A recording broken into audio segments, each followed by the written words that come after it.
For the past 5 years and more than 1,100 hours of TV, Carlson's ratings success has been built by weaponizing fears and grievances of his audience to create, quote, what may be the most racist show in the history of cable news. The failing New York Times, all they've got left are lies and hit pieces. So they ran this bananas hit piece on Tucker Carlson. Just like this, the New York Times is run, and all of them are pretty much identical. Racist, racist, racist. Why do they keep doing this? Greetings, my friends. Founded in 1851, the New York Times is considered one of the well-known newspapers in the journalism industry. However, on Sunday, when it published a massive 20,000-word story claiming Fox News anchor Tucker Carlson is a racist, further damaged their already hurting reputation, because if you read the story, you will be surprised to know that the person who wrote this story was none other than a direct competitor of Tucker Carlson working at the New York Times by the name of Nicholas Confessore. Furthermore, as every news article or story is supposed to provide the name of the writer at the beginning, and it appeared that Nicholas Confessore intentionally concealed his name at the beginning to ensure readers could easily fall into his jealous feelings about Tucker Carlson's massive success, and it was only at the end of the story that they said to the audience, the writer of this article is an MSNBC contributor. Now, before we jump to conclusions, let's break down this infamous story step by step and understand whether it is all about jealousy between the two journalists, or is Tucker Carlson actually a racist or an American nationalist as claimed by the New York Times? Okay, my friends, let's take a closer look together.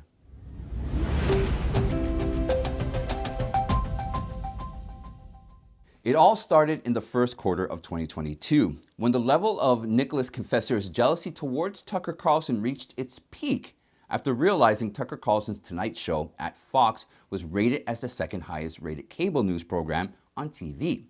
However, according to sources, Nicholas was preparing to launch his grudging attack against Tucker more than a year ago. In fact, such attacks on Tucker have already been launched by the New York Times. Here's the video of Tucker speaking on his channel about the New York Times attacking him and putting his family in danger. This video dates back to July 2020. Last week, the New York Times began working on a story about where my family and I live. As a matter of journalism, there is no conceivable justification for a story like that. The paper is not alleging we've done anything wrong, and we haven't. We pay our taxes, we like our neighbors, we've never had a dispute with anyone. So why is the New York Times doing a story on the location of my family's house? Well, you know why. To hurt us, to injure my wife and kids so that I will shut up and stop disagreeing with them. They believe in force. We've learned that. 2 years ago, a left-wing journalist publicized our home address in Washington. A group of screaming Antifa lunatics showed up while I was at work. They vandalized our home. They threatened my wife. She called 911 while hiding in a closet. A few weeks later, they showed up again at our house. For the next year, they sent letters to our home threatening to kill us. We tried to ignore it. It felt cowardly to sell our home and leave. We'd raised our kids there in the neighborhood, and we loved it. But in the end, that's what we did. We have 4 children. It just wasn't worth it. But the New York Times followed us. The paper has assigned a political activist called Murray Carpenter to write a story about where we are now. They've hired a photographer called Tristan Spinsky to take pictures.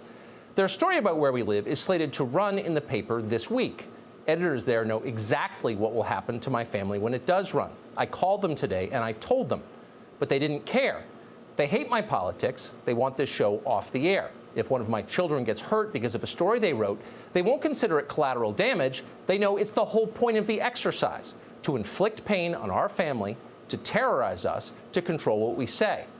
Now, if we talk about the current story, the heading of the article says, how Tucker Carlson stoked white fear to conquer cable. Nicholas began the story by talking about Tucker's background in journalism. To ensure readers start connecting Tucker's present behavior with his uncomfortable childhood, Nicholas soon pushed on the painful family history of Tucker and how he was affected by his relationship with his mother. Later, a heavy attack was also launched on Tucker's addiction to alcohol until he was 30, and his mother's abandonment changed his behavior that is now benefiting the Fox News channel. Nicholas said, Mr. Carlson was a heavy drinker until his 30s, something he has attributed in part to his early childhood. But by his own account, his mother's abandonment also provides him with a kind of preemptive defense against the attacks that have rained down on his Fox show. Criticism from people who hate me doesn't really mean anything to me, Mr. Carlson told Megyn Kelly, the former Fox anchor, on her podcast last fall.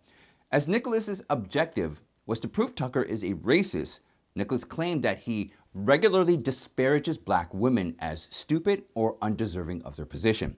By referring to Representative Maxine Waters, Vice President Kamala Harris, and Representative Ilhan Omar, despite the fact that Representative Maxine Waters is well known for encouraging violence and calls for censorship, Kamala Harris has high levels of unfavorable ratings from the majority of the population, and Ilhan Omar has a long history of anti-Semitism against Jewish people.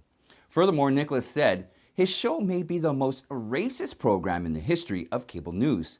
This isn't an opinion or a take, it's a fact, supported by our content analysis of 1,150 episodes of Tucker Carlson's Tonight by Karen Urish, Don Kai, Larry Booch, and their colleagues. Surprisingly, talk show host Joy Reid of MSNBC, who is considered one of the most hateful, racist anchors on cable news today, fails to grab any attention from the investigative eyes of Nicholas. Now, according to Justin Wells, who is a senior executive producer at Tucker Carlson Tonight, Tucker Carlson's programming embraces diversity of thought and presents various points of view in an industry where contrarian thought and the search for truth are often ignored. Stories in Tucker Carlson Tonight broadcast and Tucker Carlson original documentaries undergo a rigorous editorial process. We're also proud of our ongoing original reporting at a time when most of the media amplify only one point of view.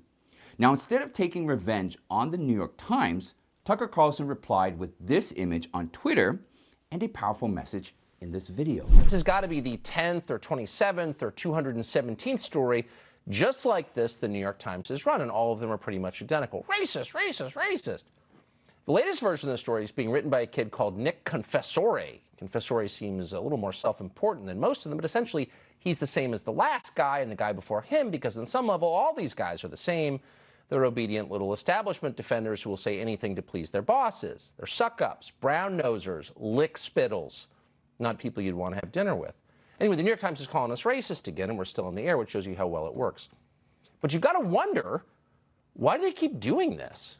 If you wanted to criticize this show, there are plenty of things you could say. We've got a ton of supposedly controversial opinions on a million different topics. We talk about them every night. Big finance is wrecking America. Marijuana actually isn't medicine. Russiagate is totally idiotic, and so is the war it's now causing. Feminism is a corporate lie. Marriage makes you happy. So does raising your own children, and so on. We even think UFOs are real. So in some ways, by the standards of the New York Times, we're pretty far out, but they never mention any of that. And the funny thing is, the one thing we do not have exotic opinions on is race. Our view of race is really simple. We believe Martin Luther King. We don't think your skin color is the most important thing about you. We think all people were created by God and should therefore be judged by what they do, not by how they look.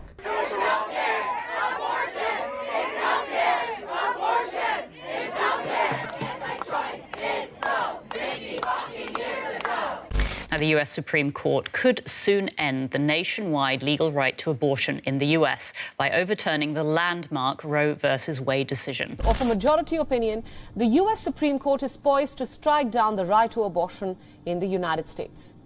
Protesters have taken to the streets outside the Supreme Court, saying their deepest fears are coming true.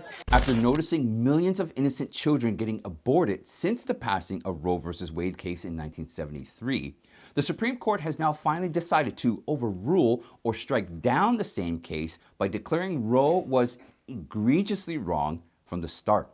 The decision was revealed from an initial draft of the majority opinion that media company Politico managed to recover from internal sources.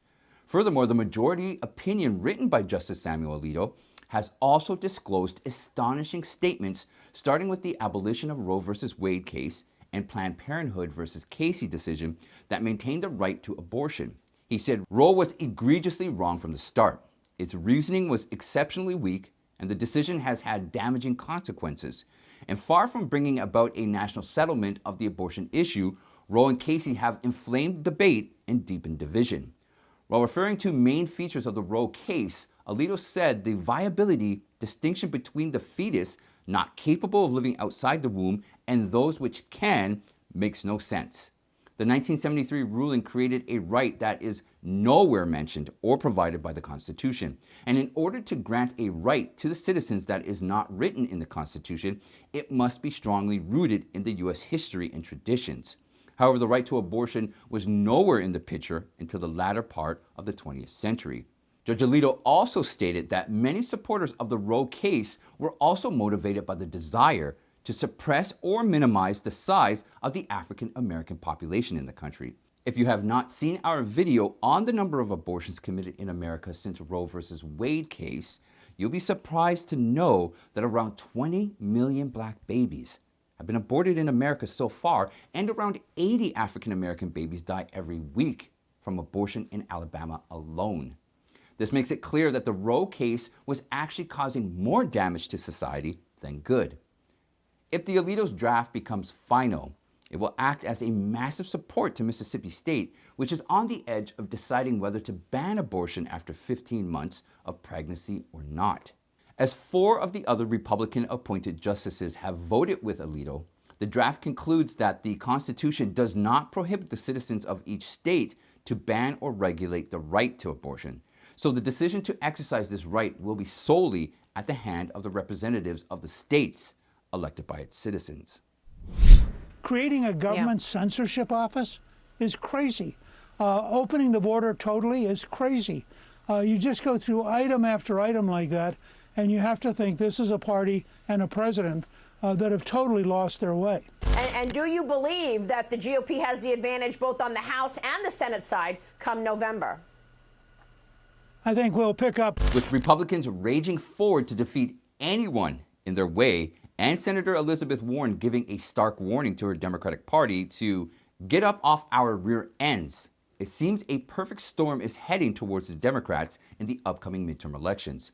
And to validate the Republicans are heading in the right direction, former House Speaker Newt Gingrich has recently confirmed in an interview with Fox News that Republicans are heading straight for grabbing a massive 70 seats in the House during the 2022 midterm elections. Now, if we look at the historical achievements of the Republicans, you'll be astonished to know that during the 1994 midterm elections, also known as the Republican Revolution, the Republican Party grabbed 54 net seats in just 2 years after Democratic President Bill Clinton's election. Fast forwarding to 2010 midterm elections, the Republican Party again grabbed 63 net seats in just 2 years after the former President Barack Obama's election. And now, as the Senate is tied at 50-50, Republicans only need 5 seats to own the majority, which proves that historically, during the midterm elections, the party of the president tends to lose congressional seats.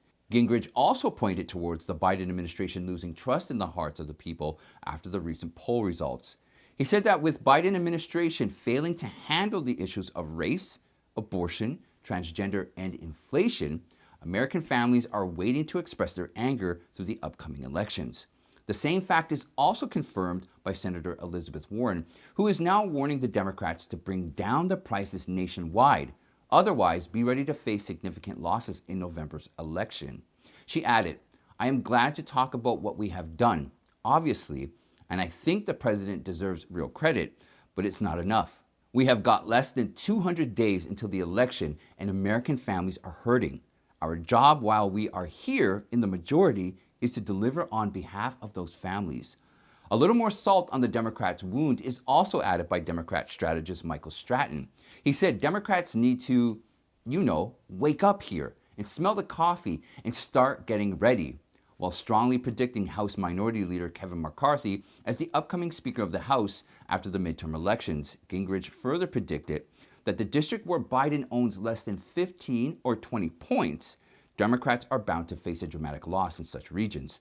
And as Hispanic voters are massively adopting the Republican Party politics, Gingrich believed that there will be a tsunami of Hispanic support for the Republicans. Not to forget the diamond-studded tweet posted by Gingrich, which said, "If conservatives can build a performance-based message on the themes of Margaret Thatcher and Ronald Reagan, we can govern with a long-term, stable American majority rather than a short-lived Republican majority. And that's it for today, my friends.